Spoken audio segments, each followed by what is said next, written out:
l'obligation d'accommodement n'est pas absolue ni illimitée. Cette limite étant la présence d'une contrainte excessive. La contrainte excessive va bien au-delà des inconvénients réels ou possibles. Il faut plus que de simples efforts négligeables et une contrainte est acceptable. À cet égard, comme l'a clairement souligné la Cour suprême, l'expression contrainte excessive laisse entendre qu'il se peut que l'accommodement relatif à la déficience d'une personne handicapée impose nécessairement certaines contraintes, mais qu'à moins qu'il n'en résulte un fardeau excessif ou déraisonnable, ces contraintes s'effacent devant la nécessité d'accommoder. Un ministère ou un organisme doit démontrer que ces tentatives ont été vaines et que toute autre solution, laquelle doit être identifiée, lui imposerait un fardeau excessif. Il ne suffit pas d'affirmer qu'il n'y a pas d'autre solution. Le ministère ou l'organisme doit en faire la démonstration.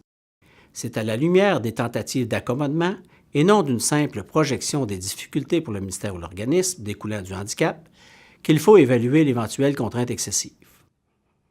Pour la Cour suprême, il y aura lieu de conclure à la présence d'une contrainte excessive lorsque la démonstration aura été faite que les moyens raisonnables d'accommoder ont été épuisés et qu'il ne reste que des options d'accommodement déraisonnables ou irréalistes.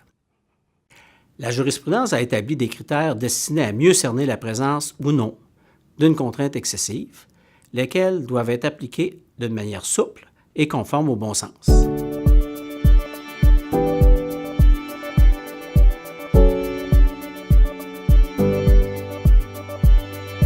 C'est une question de cas par cas. Des coûts exorbitants pour le ministère ou l'organisme, une atteinte et des répercussions réelles et importantes sur les droits d'autrui, un risque réel et grave pour la santé et la sécurité en sont quelques-uns.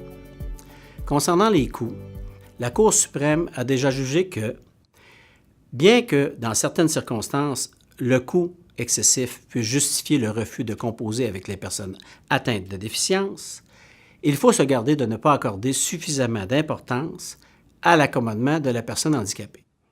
Il est beaucoup trop facile d'invoquer l'augmentation des coûts pour justifier un refus d'accorder un traitement égal aux personnes handicapées.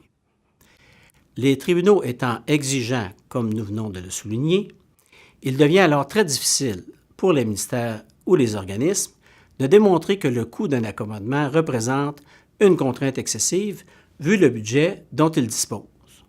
Plus généralement, on constate que le niveau de preuve exigé aux fins de la démonstration de la présence d'une contrainte excessive est de plus en plus élevé.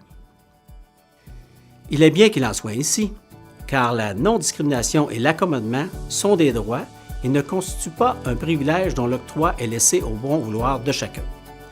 Tous les acteurs doivent participer activement à la recherche de solutions.